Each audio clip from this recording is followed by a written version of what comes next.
Mira, hay puntos muy claves que va a tener que afrontar el próximo presidente, sea quien sea. Tenemos crisis en el sistema de salud, tenemos un problema bastante grande en el déficit económico, tenemos el problema de seguridad completamente desbordado en todo el país. Esto representa también el incremento en cuanto a la cantidad de cocaína que estamos produciendo. Nunca en la historia de Colombia habíamos producido tanta cocaína y nunca en la historia de Colombia los narcotraficantes eran tan productivos como lo son ahora. Llegó el momento de analizar la contienda política. En Echando Tinto teníamos que hablar con un experto en el tema y es por eso que le damos espacio a Miguel García, que me acompaña hoy desde el norte de la capital. Es politólogo, pero además internacionalista de la Universidad del Rosario aquí en Bogotá. Miguel, bienvenido al mundo digital de la calle y a esto que se llama Echando Tinto. Muchas gracias, hombre.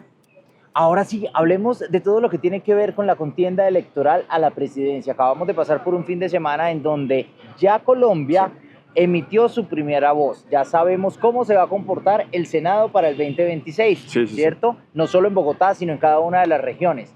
¿Cómo impacta esta decisión? No hablemos de derecha ni de izquierda. Para cada una de las dos partes que hoy se enfrentan y ya apuntan a ser parte de esa elección o jornada electoral de la presidencia el 31 de mayo. Completamente, las elecciones al Senado y Cámara siempre van muy de la mano a las elecciones presidenciales, porque básicamente es el impulso político que van a tener los candidatos presidenciales en las regiones. Una vez ya tenemos claro estos candidatos que ya son senadores electos, pues de aquí en adelante lo que se viene es una puja muy fuerte en territorio. Ok, esa puja está compuesta ¿por qué? Por decisiones y frenos. Vimos a un Gustavo Petro complicado a la hora de tomar decisiones a nivel de decretos, de leyes y demás. ¿Se puede repetir la historia entonces? Es posible, en este momento la política es muy cambiante, básicamente las elecciones presidenciales se terminan de decidir un mes antes, 3 semanas antes de la primera vuelta, ahí ya tenemos un panorama mucho más claro de qué va a pasar. Ok, hablemos de, ahora sí, los candidatos que puntean las encuestas. Por una parte está Iván Cepeda, quien hereda el gobierno de izquierda que está terminando Gustavo Petro. Y por otra parte, alguien que se para de frente y que en las encuestas está de segundo, pero que diríamos podría enfrentar la segunda vuelta junto a Iván Cepeda y es Abelardo de la Espriella. La lectura a nivel político que hace usted como profesional. Básicamente tenemos un outsider completamente de la política como Abelardo de la Espriella, que pues en este momento viene revolucionando la política nacional. En encuestas le está ganando a políticos tradicionales que llevan años enteros en la política nacional, con una apuesta completamente disruptiva para algunos, pues no tan bacana por así decirlo, pero por el otro lado tenemos a Iván Cepeda también, varios años en el Congreso de la República, en todo el trabajo con lo que tiene que ver con procesos de paz y pues diálogos. Entonces tenemos dos visiones políticas completamente contradictorias, enfrentadas, que se encaminan hacia la segunda vuelta. Según la encuesta de Ibamer, el 37,1% de los encuestados votarían por Iván Cepeda, el candidato del pacto histórico en Colombia, pero se enfrenta a un 34% que representa el respaldo que podría tener un Abelardo de la Espriella. Esto dice mucho. ¿Puede tener oportunidad la derecha de nuevo rotundamente a tener el gobierno en sus manos? Mira, honestamente todo puede pasar en la segunda vuelta. Sin embargo, desde la parte del oficialismo, lo que podemos llamar como Iván Cepeda del Pacto Histórico, tiene una maquinaria territorial bastante grande que se ha construido desde el propio ejercicio del gobierno nacional. Eso quiere decir que hay un respaldo político muy grande en todo este ejercicio. Venir o pues creer que en este momento tenemos muy claro cómo se va a desarrollar la segunda vuelta puede ser complicado de si vamos a tener un giro a la derecha o a la izquierda, porque hay todo un apoyo político bastante grande en medio de la campaña de Iván Cepeda. La realidad de Colombia a nivel político, aquí no quiero el punto de vista de pronto de Miguel García como ciudadano colombiano, que es muy válido, pero a nivel profesional, el análisis político y estructurado que usted entrega de la realidad hoy en Colombia, partiendo de ahí, Colombia, ¿qué necesita? Mira, hay puntos muy claves que va a tener que afrontar el próximo presidente, sea quien sea. Tenemos crisis en el sistema de salud, ya hemos visto los casos que tenemos con la nueva EPS, tenemos un problema bastante grande en el déficit económico. Esto es unos números que nunca habíamos visto como país, inclusive están por arriba post pandemia. Tenemos el problema de seguridad completamente desbordado en todo el país. Esto representa también el incremento en la cantidad de cocaína que estamos produciendo. Nunca en la historia de Colombia habíamos producido tanta cocaína y nunca en la historia de Colombia los narcotraficantes eran tan productivos como lo son ahora. Entonces, para mí esos son los tres grandes retos: salud, economía y seguridad. Ok, el viraje de Latinoamérica frente a la oportunidad que le dieron muchos países que componen este territorio de darle el gobierno a la izquierda y de nuevo muchos países como Argentina, ¿cierto? Chile, y otros que hacen parte de este cambio, que se fueron de nuevo hacia el otro lado, la derecha. ¿Puede Sí. pasar en Colombia? ¿Están leyendo eso en la TAN? Es muy posible, pero todavía no podemos dar una aseveración de si vamos para la derecha o hacia la izquierda. Te pongo un ejemplo. Este año también hay elecciones en Brasil y Sí. todo encamina a que Lula va a repetir presidencia. Entonces, y Brasil representa un gran poder político en la región. Pero vimos el caso chileno, en donde Kast ganó y pues se posiciona a la derecha en el sur del cono latinoamericano. En este momento todavía es muy prematuro poder decir si giramos hacia la izquierda o a la derecha.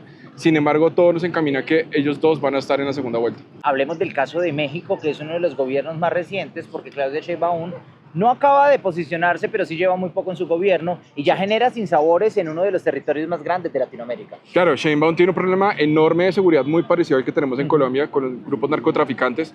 Vimos todo el caos que se generó con la muerte del Mencho y eso pone unos retos enormes de seguridad que no solamente es para México, es para la región. Por ejemplo, vimos la noticia que comienzan operaciones conjuntas entre Ecuador y Estados Unidos Sí. por el tema del narcotráfico y cuando usted mira todas esas redes se conectan, Ecuador, Colombia y México. Entonces básicamente tenemos un problema en común que pues tiene que ser atendido pues gracias a la diplomacia latinoamericana.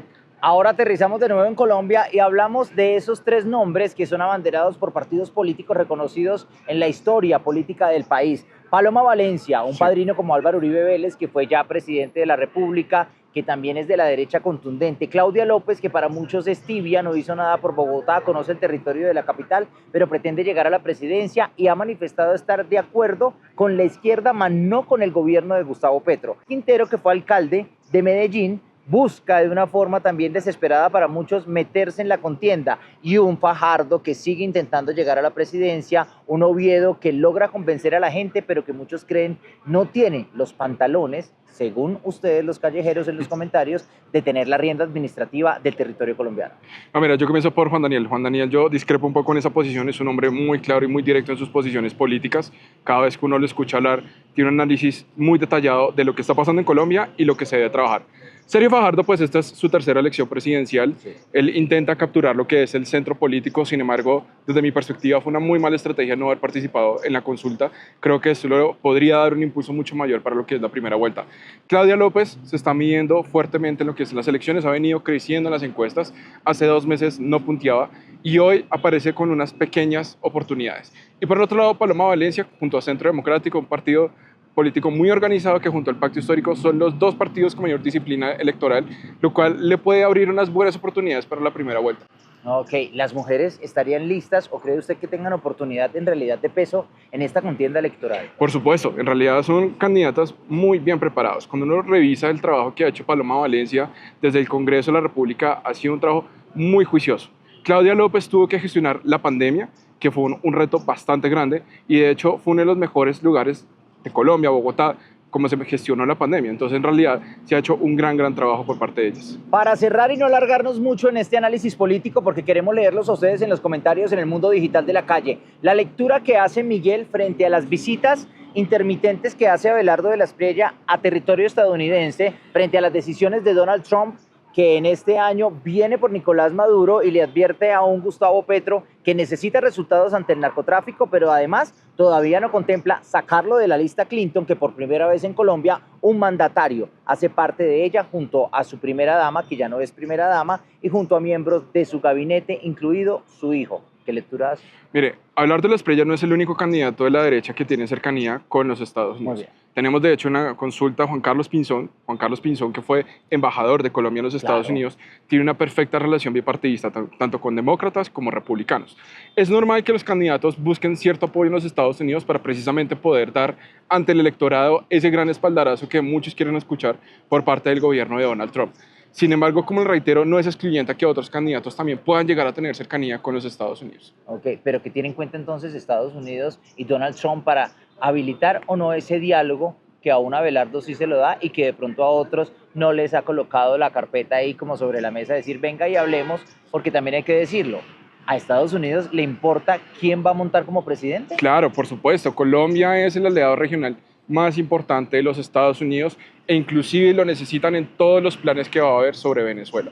Entonces, para Estados Unidos tener un político cercano ideológicamente es muy importante. Aunque reitero, la diplomacia siempre puede funcionar y no es excluyente a que otros candidatos mediante la diplomacia puedan establecer grandes relaciones con los Estados Unidos. Con el análisis y sin comprometernos, ¿usted quién cree que va a dominar esa segunda vuelta y quiénes van a pasar a la segunda vuelta después del 31 de mayo? Bueno, es muy difícil poder dar ese dato certero. Yo creo que en este momento va a estar cerrado entre Cepeda y Abelardo de la Espriella, pero muy probablemente por todo el impulso político que tiene la izquierda en Colombia e institucional por parte del propio gobierno nacional, si no lo quieran aceptar, Cepeda tiene unas mayores posibilidades que Abelardo para ser presidente. Bueno, pues este es el análisis rápido, contundente y necesario que necesitábamos escuchar de la mano de los que saben analizar la geografía política que se mueve en el territorio colombiano y los comportamientos de los partidos que hoy se roban el apoyo de los colombianos que conocen de democracia y cómo ejercer su derecho al voto, pero sobre todo de qué es lo que necesita Colombia para virar y generar cambios productivos en los diferentes sectores que hoy tanto nos preocupan como ciudadanos. Sí. Yo soy Gustavo Ruiz, esto es Echando Tinto. Gracias, Miguel, por estar con nosotros. Con todo el gusto. Bueno, ustedes se quedan con más de lo que sucede en el mundo digital de la calle. Recuerden, los leemos en los comentarios.